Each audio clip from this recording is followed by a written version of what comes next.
Olá, eu sou Maria Alice Cabreira, aluna da Faculdade de Direito da UFJF. No último ano, fui parte do projeto de pesquisa Inovação e Direito da Inteligência Artificial, Mapeamento Normativo e Análise de Impacto para Exercício de Direitos Fundamentais. O projeto também foi financiado pelo CNPq e foi proposto e desenvolvido pelo professor Sérgio Negri, da Faculdade de Direito. Bem, tínhamos como alguns dos objetivos iniciais do projeto compreender as iniciativas legislativas brasileiras no que tange aos sistemas de IA e a sua relação com os direitos fundamentais. Afinal, estamos no Estado Democrático de Direito, cuja interpretação de qualquer norma infraconstitucional depende, sim, da sua comparação e da sua conformidade com a principiologia constitucional, visto a supremacia da Constituição Federal da República Federativa Brasileira. Além disso, também buscamos compreender as legislações internacionais sobre o mesmo tema, e nesse momento de compreensão também fomos capazes de perceber o grande protagonismo na União Europeia no que diz respeito à legislação digital. E isso se dá justamente porque, ao não assumir o protagonismo do desenvolvimento, a Europa tomou para si esse papel de regulamentadora. E isso foi o que a gente denominou e é denominado de efeito Bruxelas para fins de pesquisa. Além disso, podemos perceber também a evolução legislativa até então e tentar compreender como ela vai se dar ou como ela está se dando diante dos sistemas de inteligência artificial generativa, cujo risco do seu uso é trazido pelo próprio usuário, pelos comandos trados pelo próprio usuário. Bem, tínhamos inicialmente a regulamentação dos sistemas de inteligência artificial, uma ideia de se atribuir personalidade jurídica a esse sistema, e trazia uma série de questões problemáticas, desde um antropomorfismo muito exacerbado até problemas de agência, e isso foi percebido, e com essa percepção evoluímos para o sistema atual de classificação dos riscos, que é trazido pelo AI Act. O AI Act é a principal legislação que temos até então sobre o sistema de inteligência artificial e foi incorporado em grande parte pelo PL 2338, que é a tentativa brasileira de regulamentar esses sistemas. Nessa perspectiva de classificação dos riscos, teríamos 4 riscos,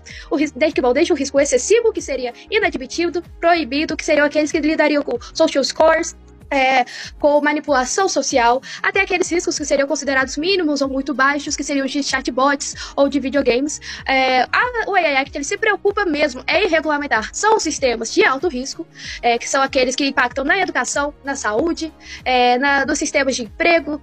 na imigração, e acaba negligenciando em partes os sistemas de riscos considerados menores, o que em certas partes faz sentido, mas ao mesmo tempo também gera uma problemática. Afinal, se existem diversos riscos mínimos sendo acumulados, será que ao fim eles não gerariam sim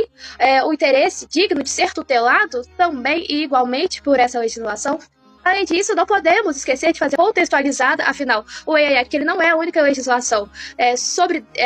direito digital desenvolvida até então, e ele deve sim ser analisado em uma questão sistemática com as demais legislações existentes, principalmente, por exemplo, a Lei Geral de Proteção de Dados, ou o GDPR europeu, que traz exatamente como que os dados devem ser tratados, o que seriam os dados que podem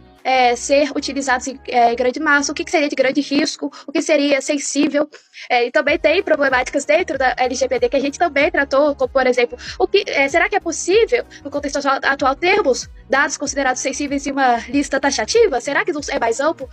Mas não, logicamente, nosso enfoque foi maior com o AI Act sob a ótica também dessas demais legislações. Passamos também, por exemplo, por legislações como o DSA e o DMA, que são do Digital Services Package da União Europeia, e vimos também como ele surge em alguns momentos, por exemplo, nas decisões dos ministros do Marco Civil da Internet, e isso é importante também para compreender o efeito Bruxelas e como a Europa